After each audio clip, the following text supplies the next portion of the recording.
Molweni namkelekile nonke kwezi Chisabe Entertainment. Le episode lena bekumele ngabe nje sithetha ngebirthday kaTata uMosamseleku. Bekusuppose ba ayikho idrama esizobuya sithethe ngayo, but unfortunately hayibo yane drama episode yane drama 50th birthday kaTata uMosamseleku, guys.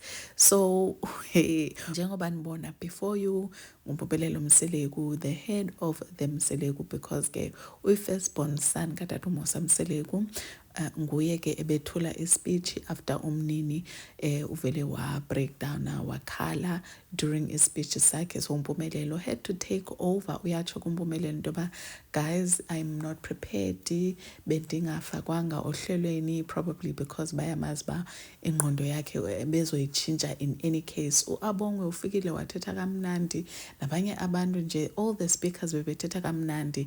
The attention and yonke into ebebeyithetha ibingotata uMosamseleku. Wayimosha ke uMpumelelo, wafike wathetha ngento yoba zininzi izinto ezenzekalayo angazithandiyo kweli khaya, but akafuna ukuthetha ngaloo nto, of which ke everyone was just like, haya, why would you be talking about into offside kangaka?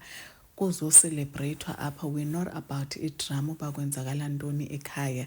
Even uAbongwe ku-diary session yatsho uba that was not supposed to be part of ispeech sakhe. Even utata uMosamseleku imbali uyatsho uba uMpumelelo uyathanda ukuzenza yena, of which utata uMosamseleku I'm also blaming him ba hayibo kudala nje wena umgroma uMpumelelo uba abe njengawe.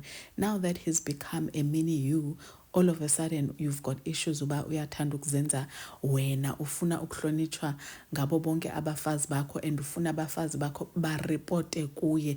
But that is what you have been grooming uMpumelelo to be this entire time. Fikiswe nayilandawo ke uMpumelelo ebezitsho uba ubizwa ngobhubesi. Yo Macele noMangwabe, they were so hurtful. Anyway guys, if nibukelile, your thoughts must engage and on the next one. Bye.